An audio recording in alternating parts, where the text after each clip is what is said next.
आज हम अर्थशास्त्र में इकाई 6 पाठ 11 मुद्रा अर्थ कार्य एवं पूर्ति पाठ में प्रश्न उत्तर के बारे में अध्ययन करेंगे।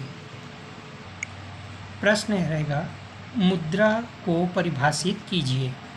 तो इसका उत्तर होगा मुद्रा ऐसी वस्तु है जिसे विस्तृत रूप में विनिमय के माध्यम, मूल्य के मापक, ऋणों के अंतिम भुगतान तथा मूल्य के संचय के साधन के रूप में स्वतंत्र एवं सामान्य रूप से स्वीकार किया जाता है। ये इसका उत्तर होगा, मुद्रा को परिभाषित कीजिए। फिर इसके बाद प्रश्न है मुद्रा के कार्य बताइए। तो यहाँ पर दिया है मुद्रा के कार्य। यहाँ पर है मुद्रा के कार्य। मुद्रा के कार्यों को 4 भागों में बांटा गया: प्राथमिक कार्य, गौण कार्य या सहायक कार्य, आकस्मिक कार्य और अन्य कार्य। इसके बारे में यहाँ पूरा विस्तृत वर्णन है। मुद्रा के कार्य में पहला है मुद्रा के प्राथमिक कार्य। पहला है विनिमय का माध्यम, दूसरा मूल्य का मापक, दूसरा है मुद्रा के गौण कार्य। इसके अंतर्गत पहला है भावी भुगतानों का आधार, दूसरा मूल्य संचय का आधार, तीसरा क्रय शक्ति का हस्तांतरण, तीसरा है मुद्रा के आकस्मिक कार्य। इसके अंतर्गत पहला है साख का आधार, दूसरा आय के वितरण में सहायक, तीसरा पूंजी के सामान्य रूप का आधार, चौथा उपभोक्ता को सम सीमांत उपयोगिता प्राप्त करने में सहायक, चौथा है मुद्रा के अन्य कार्य। इसके अंतर्गत पहला है इच्छा की वाहक, दूसरा तरल संपत्ति का रूप, तीसरा भुगतान क्षमता का सूचक। ये इसके कार्य हैं मुद्रा के। इसका विस्तृत वर्णन ये पूरे दिए हुए हैं।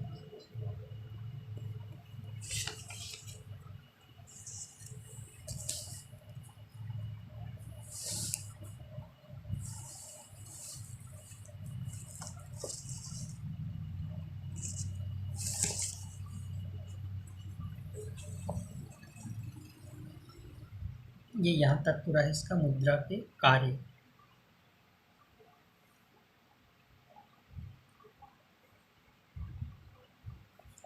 फिर अगला प्रश्न है मुद्रा का महत्व बताइए।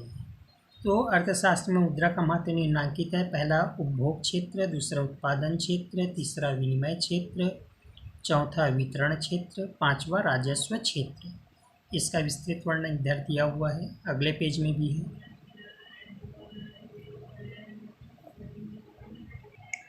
ये इसका उत्तर है पूरा 5।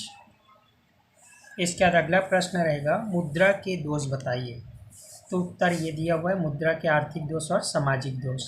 यहाँ पर दिया हुआ है आर्थिक दोष में पहला है व्यापार चक्रों का जन्म, दूसरा धन की विश्वासघातिनी संरक्षिका, तीसरा अनावश्यक खर्चों में वृद्धि, चौथा मुद्रा सेविका ने स्वामिनी बन गई है, पांचवा अति पूंजीकरण एवं अति उत्पादन का दोष।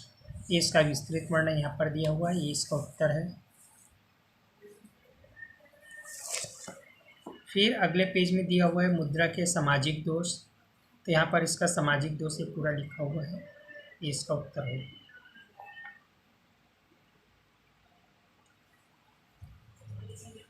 फिर एक प्रश्न आता है मुद्रा सेविका नहीं स्वामिनी बन गई है, स्पष्ट कीजिए। तो ये इसका उत्तर होगा। यहाँ से यहाँ तक प्रश्न है मुद्रा सेविका नहीं स्वामिनी बन गई है, स्पष्ट कीजिए। तो इसका उत्तर होगा। फिर प्रश्न है मुद्रा की पूर्ति से क्या आशय है। तो यहाँ पर इसका उत्तर दिया हुआ है मुद्रा की पूर्ति से आशय या अर्थ।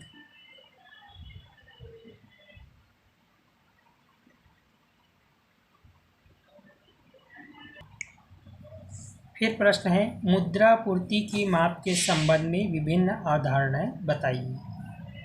तो यहाँ पर इसका उत्तर है पहला है परंपरागत दृष्टिकोण, दूसरा मौद्रिक संप्रदाय दृष्टिकोण, तीसरा गरले एवं शॉ का दृष्टिकोण, चौथा तरलता दृष्टिकोण। ये इसका उत्तर होगा मुद्रा पूर्ति के माप के संबंध में विभिन्न अवधारणाएं।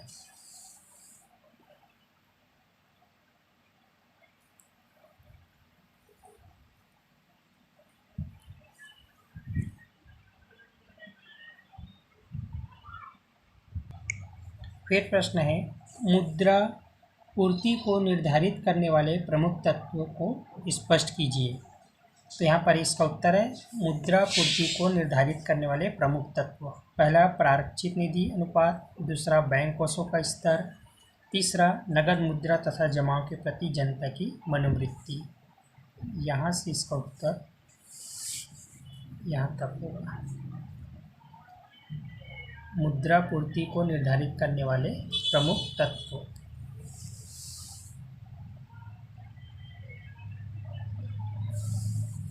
इसका नीचे में स्मरणीय बिंदु भी दिया हुआ है, इसमें भी कुछ प्रश्न का उत्तर हो जाएगा जो अति लघुत्तरी प्रश्न का उत्तर है।